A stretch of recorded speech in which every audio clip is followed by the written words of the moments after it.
in Iran has impacted global energy markets, causing a sharp rise in fuel and transportation costs. Joining us now with how this will impact your wallet is Fox 5 financial expert Chase Wilsey. Good morning and thank you for being here. Good morning. Thanks for having me. All right, let's talk about these prices. Energy prices incredibly volatile since this started with Iran. Why? So, the big thing you have to look at with the situation in Iran is something called the Strait of Hormuz. And the reason this strait is so important and why it's causing so much volatility in energy prices is about 20% of all oil consumption and also 20% of LNG or liquefied natural gas flows through the Strait of Hormuz.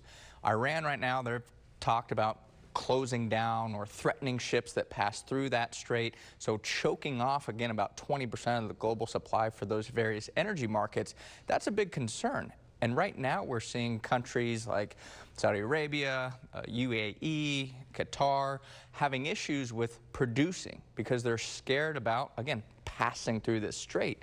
So some of them have cut production, which could curtail and cause problems for the energy market down the road. Okay, you say the energy market, but then people here in the U.S., Americans, how is this going to impact them?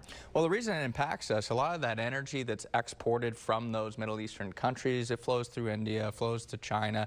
Not a lot of it flows to the United States. But the energy market is a global market. So again, you knock off 20% of the global energy supply, that is going to cause prices for global oil, global energy to rise like we've been seeing. Again, I was driving on the way down here, saw a lot of $5 a gallon gasoline on the way down. That was not a very exciting sight. So that's the big impact that we're going to see for our wallets as U.S. consumers is the price of energy that we're going to have to pay for. How high could gas prices get? Well, that's the interesting thing. It's, I don't want to say funny, but interesting, I guess I'll say. Beginning of the year, we're talking about could we see $50 per Chase. oil for oil. Chase. That was at the beginning of the year, right? Things were really good. Before this all started, we were about in the 60s, and there was rumors, not concerns, but thoughts that, hey, could oil fall to 50? Now we're talking, could oil go to 150? I don't think we'll see oil go to 150. We did see it spike to about 119. Last I checked, it's trading around $90 per barrel. I think what could happen, worst case scenario, it could spike back up to around the 120s.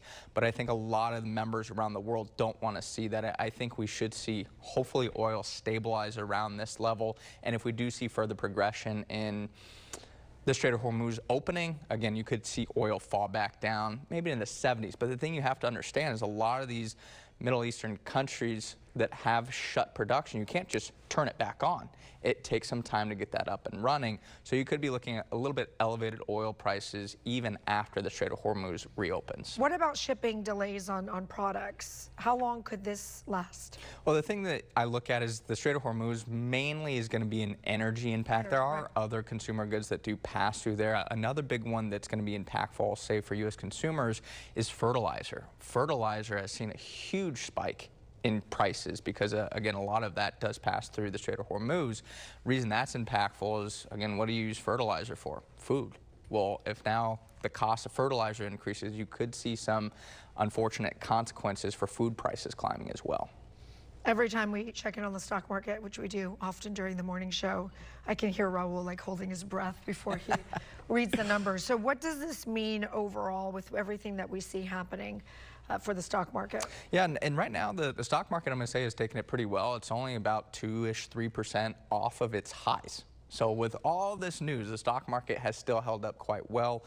The thing that I look at when I look at previous geopolitical events, there's not really, I'm going to say, a consistent trend. Most of the time when you look at it, the stock market is higher 12 months after, but there has been other times, obviously, where it's not. We saw the 2022 invasion of Ukraine from Russia. The stock market did not do well in the 1 year after. There's a lot of other factors that can have an influence on the stock market, again, such as AI and its progression right now, that's not necessarily going to have a big impact from this Iran war.